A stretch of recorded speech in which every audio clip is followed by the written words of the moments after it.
ان کے فوجی عدالتوں کا قیام اور ملک کی سول آبادی کے ان عدالتوں میں ٹرائلز کے آغاز کے ذریعے ملک میں ایک انسانی المیہ کو جنم دیا جا رہا ہے، اور سویلینس کا ٹرائل فوجی عدالتوں میں نہیں ہونا چاہیے۔ دستور ہر شہری کو منصفانہ ٹرائل کی ضمانت دیتا ہے، چنانچہ ریاست کسی بھی شہری کو منصفانہ ٹرائل کے حق سے محروم کرنے کی قطعاً مجاز نہیں ہے۔ فوجی عدالتوں میں چلائے جانے والے مقدمات کے اسباب مکمل طور پر سیاسی ہیں۔ فوجی عدالتوں کے ذریعے ریاستی عتاب کے شکار افراد کے بنیادی دستوری حقوق کا تحفظ سپریم کورٹ آف پاکستان کے ذمے ہے۔ عدالت عظمیٰ ریاست کی جبر و انتقام کی غیر معمولی روایت ملحوظ خاطر رکھتے ہوئے فوجی عدالتوں میں زیر حراست افراد کے لیے بلا تاخیر اور حقیقی انصاف کا اہتمام کرے۔ انصاف کے حصول کی کوششوں میں فوجی عدالتوں جیسے متنازع، خلاف عدل اور غیر شفاف ٹرائلز کی بھینٹ چڑھائے جانے والے بے گناہ شہریوں کے ساتھ ہیں۔ یہ کیا گیا۔ اب آتے ہیں جی، معاملہ ہے اسلام آباد ہائی کورٹ کے 6 آنریبل ججز کے خط کا، اور انہوں نے خط لکھا ہے۔ آج اسلام آباد ہائی کورٹ اس خط کے بعد پہلی دفعہ کھلی ہے، اور کل چیف جسٹس قاضی فائز صاحب سے چیف جسٹس اسلام آباد ہائی کورٹ کی ملاقات بھی ہوئی۔ ان کو طلب کیا گیا تھا، کل چیف جسٹس اسلام آباد ہائی کورٹ کو ہنگامی بنیادوں پہ اپنا کام چھوڑ کے، جوڈیشل ورک چھوڑ کے جانا پڑا تھا، اور کل القادر ٹرسٹ کی سماعت بھی نہیں ہو سکی تھی، بغیر سماعت کے آج تک کے لیے ملتوی کر دیا گیا تھا۔ وہ آج ہوگا، لیکن اس دوران جو معاملہ ہے جی، اسلام آباد ہائی کورٹ بار کا جو آج ہنگامی اجلاس ہوا جی، اور اس اجلاس میں جو ہے کافی مذمت کی جائے گی یقیناً، اور آنریبل ججز کے ساتھ اظہار یکجہتی کیا جائے گا۔ آج کا جو احتجاج ہوگا اور اس میں آئندہ کا لائحہ عمل دیا جائے گا، لیکن ابھی تک سپریم جوڈیشل کونسل جو ہے وہ ابھی تک خاموش ہے، اور کل کا دن گزر گیا ہے، اور آج دیکھتے ہیں کہ سپریم جوڈیشل کونسل جو ہے اس پہ کس طریقے سے ایکٹ کرتی ہے۔ لیکن آج تمام بینچ بنے ہوئے تھے معمول کے مطابق، اسلام آباد ہائی کورٹ میں بنے ہوئے ہیں، اور وہاں پہ سماعتیں ہو رہی ہیں، سب کچھ ہو رہا ہے، اور اس میں خاص طور پہ آج ایک مقدمہ چیف جسٹس عامر فاروق صاحب کی عدالت میں تھا۔ 30 مارچ کو جلسے کی اجازت اسلام آباد میں ضلعی انتظامیہ نہیں دے رہی، اور انہوں نے درخواست ریجیکٹ کر دی تھی، 2 دن کے اندر فیصلہ کرنے کا کہا تھا، لیکن انہوں نے ضلعی انتظامیہ اپلیکیشن ریجیکٹ کر دی تھی۔ دوبارہ پھر اسلام آباد ہائی کورٹ سے رجوع کیا گیا، شیر افضل مروت صاحب تھے جو پیٹیشنر پاکستان تحریک انصاف کے، تو آج اسلام آباد ہائی کورٹ کے چیف جسٹس نے اجازت دے دی ہے، اور انہوں نے کہا ہے کہ جی ان کو ٹی او آرز کے تحت جو بھی آپ کا ایس او پیز ہیں اس کے مطابق پاکستان تحریک انصاف کو جلسے کی اجازت ہوگی، اور باقی سیاسی جماعتیں اپنے جلسے کر رہی ہیں، تو پھر پاکستان تحریک انصاف پہ کیوں پابندی ہے۔ اور اسٹیٹ کونسل جو سرکاری وکیل تھے وہ آئے،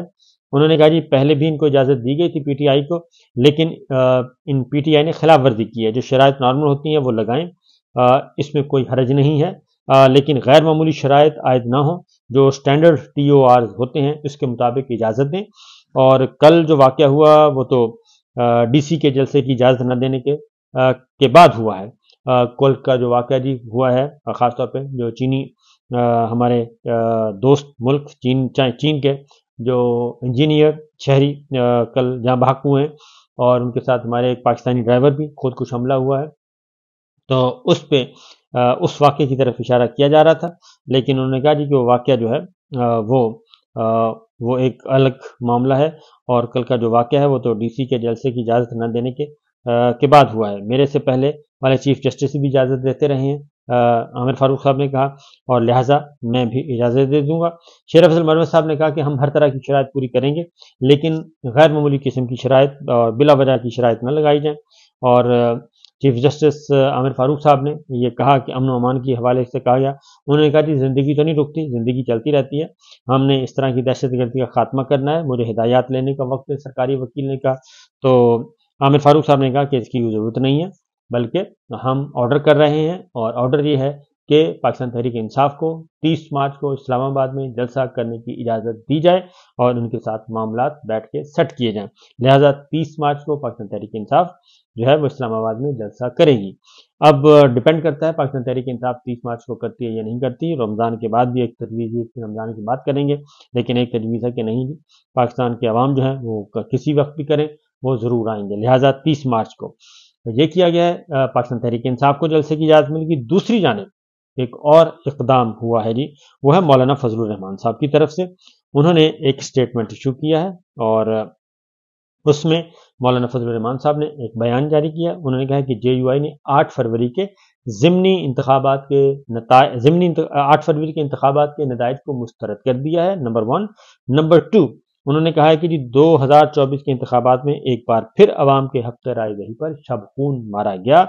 فیصلہ کیا تھا کہ ان انتخابات کے نتائج کو تسلیم نہیں کرتے اور انہیں مسترد کرتے ہیں۔ لہٰذا انہوں نے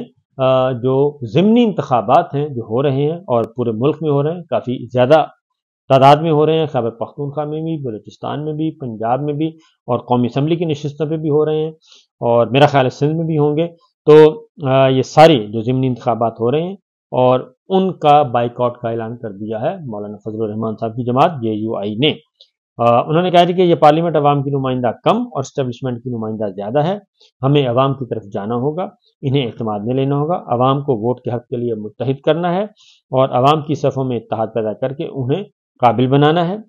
اور کہ وہ اپنے ووٹ کا تحفظ کر سکیں۔ ہمارا موقف واضح ہے کہ اس کے لیے آگے بڑھنے کا فیصلہ ہے۔ 25 اپریل کو انہوں نے بلوچستان سے تحریک کا آغاز انہوں نے کہا کہ ہم کریں گے، یعنی کہ عید کے بعد۔ ان اجتماعات کو عوامی اسمبلی کا نام دیا جائے گا اور 25 اپریل کو پشین بلوچستان میں بڑا جلسہ کریں گے اور بلوچستان بھر سے عوام شریک ہوں گے، اور 2 مئی کو کراچی میں عوامی اسمبلی کا انعقاد ہوگا، سندھ بھر سے عوام شریک ہوں گے، اور 9 مئی کو انہوں نے پشاور میں عوامی اسمبلی منعقد کرنے کا نام کیا ہے، یعنی کہ جلسہ 9 مئی کو پشاور میں ہوگا۔ پشاور جلسے کے بعد انہوں نے کہا جی لاہور کے لیے تاریخ کا تعین کریں گے جہاں ملک بھر سے عوام شریک ہوں گے، یعنی بڑا جلسہ لاہور میں وہ کرنا چاہ رہے ہیں۔ دیگر سیاسی جماعتوں سے بھی رابطہ کر رہے ہیں تاکہ عوام کی صفوں میں کو متحد کیا جا سکے اور ہمارے کارکن صوبائی اور ذیلی تنظیمیں ان انتخابات کی کامیابی کے لیے حرکت میں آئیں۔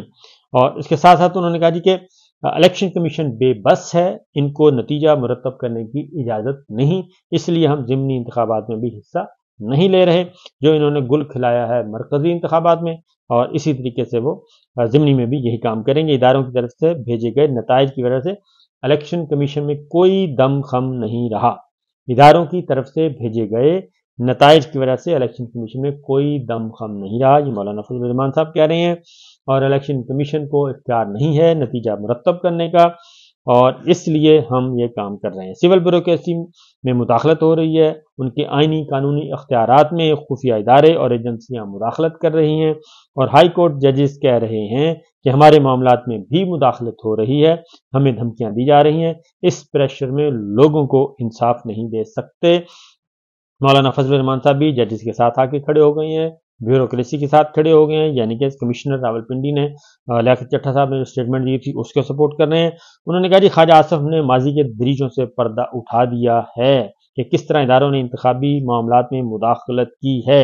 اس تمام صورتحال سے جے یو آئی کے موقف کو تائید ملتی ہے، ہمارا موقف بالکل صحیح ہے، لہذا ضمنی انتخابات کا ہم بائیکاٹ کر رہے ہیں اور ہمارا کوئی امیدوار الیکشن میں حصہ نہیں لے گا، ملک کو حقیقی اسلامی فلاحی جمہوری مملکت بنائیں گے۔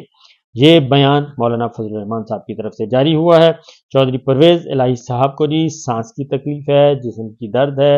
اور ان کا C T scan H R C T scan بھی ان کا ہونا ہے آج۔ اسی طریقے سے جی جو ملاقاتیں نہیں کروائی جا رہی عمران خان صاحب کے وکلا سے، ملاقاتوں پر پابندی جو ہے اس پہ جسٹس ارباب طاہر صاحب اسلام آباد ہائی کورٹ انہوں نے مقدمے کی سماعت کی، اور چیف کمشنر نے جواب، ان کے وکیل نے جواب مانگا ہے، جواب داخل کرنے کے وقت مانگا ہے۔ یہ معاملہ بہت پرانا ہے، لیٹر تلاش کرنے کے لیے مزید وقت دیا جائے، چیف الیکشن کمشنر صاحب کے وکیل نے کہا۔ تو جسٹس ارباب طاہر صاحب نے کہا کہ اسلام آباد کے قیدیوں کو کس ارینجمنٹ کے تحت اڈیالہ جیل میں رکھا جاتا ہے، کچھ تو ہوگا، کوئی نوٹیفیکیشن ہوگا، وہ عدالت کے سامنے رکھیں۔ اور پی ٹی آئی کتنے مقدمات میں اڈیالہ جیل میں قید ہیں، عمران خان صاحب کتنے مقدمات میں اڈیالہ جیل میں قید ہیں، رپورٹ عدالت میں جمع کروا دی گئی ہے، اور سپرنٹینڈنٹ اڈیالہ جیل نے اسلام آباد ہائی کورٹ کے حکم پر رپورٹ جمع کروائی ہے۔ ہوم ڈپارٹمنٹ نے ایک نوٹیفیکیشن جاری کیا کہ جیل میں ملاقات کی اجازت نہیں ہوگی، شیر افضل مروت صاحب نے کہا۔ تو وہ نوٹیفیکیشن تو اب ختم ہو چکا ہے۔ جسٹس ارباب طاہر نے یہ استفسار کیا۔ وہ تو انہوں نے اپنی ضد پوری کر لی ہے، شیر افضل مروت نے کہا کہ جنہوں نے ضد پوری کر لی ہے۔ تو جسٹس ارباب صاحب نے کہا کہ عدالت اسلام آباد کے قیدیوں سے متعلق یہ معاملہ ایک ہی بار طے کرے گی، اور اس طریقے سے ہم بیٹھ کر صرف یہی کیسز سنتے رہیں گے، یہ نہیں ہوگا، اور ہم اس بارے میں مفصل آرڈر جاری کریں گے۔ تو یہ ہے جناب صورتحال آج کی، اور آج یہ کچھ ہوا ہے۔ اجازت دیجیے، اللہ حافظ۔